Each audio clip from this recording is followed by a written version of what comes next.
Alors, évoquons à nouveau le cas Lando Norris. Il est d'une brutalité honnête envers lui-même, face à ses luttes. Alors moi, j'ai encore vu à Bahreïn un Lando Norris qui a du mal à dépasser ses concurrents.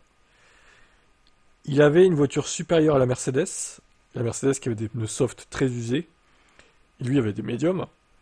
À quel moment il ne passe pas la Mercedes, quoi, en fait? Il était arrêté, Russell. Il perdait plus d'une seconde au tour à un moment sur Piastri, hein. J'aurais quand même le dire, hein. Et c'est comme à Suzuka, il a jamais réussi à passer Verstappen alors qu'il avait une voiture supérieure à Verstappen.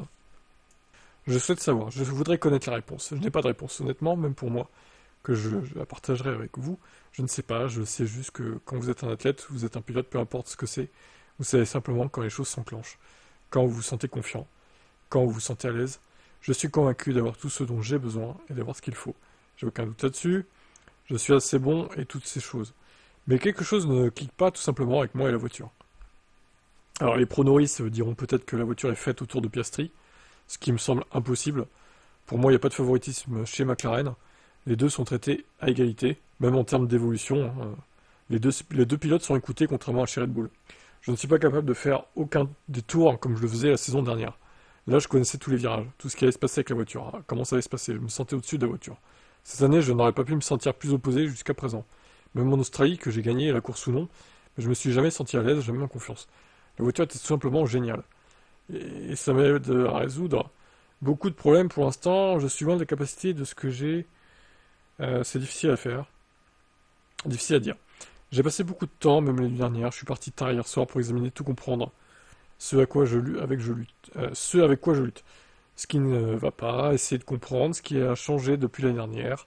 Est-ce moi? Est-ce quelque chose avec la voiture? C'est compliqué, mais je ne doute pas de moi, même si parfois ça peut sembler ainsi. C'est juste que quelque chose ne se synchronise pas, quelque chose ne fonctionne pas.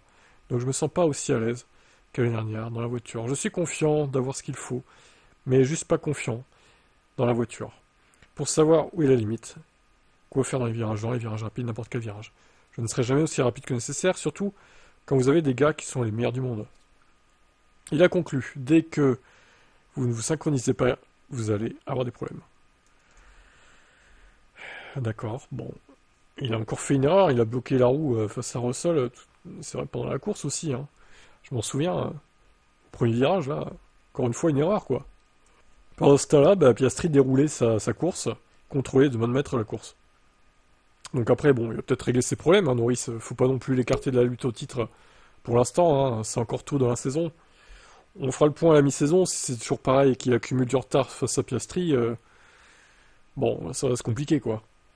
Bon, il a encore du temps pour progresser, on va pas tirer la sonnette d'alarme, mais bon, on le sent fébrile, en fait, en ce début de saison, Norris, il est très fébrile, même dans les luttes avec les concurrents. Même si, bon, faut avouer qu'il a pris un bon départ quand même. Il a été très incisif, mais bon, ça n'a pas vraiment suffi pour menacer son équipier dans la course, et même, ça n'a même pas suffi pour dépasser Russell, qui au final n'a pas eu de pénalité. Donc bon, il est resté deuxième. Comment vous voyez Norris pour la suite de cette saison? Est-ce que vous pensez qu'il va se rétablir, qu'il va se synchroniser avec sa voiture? Est-ce qu'il va pouvoir jouer des victoires face à son équipier? Moi, je pense que ça pourrait arriver, mais il va falloir être patient. À mon avis, ouais, ça va prendre un peu de temps.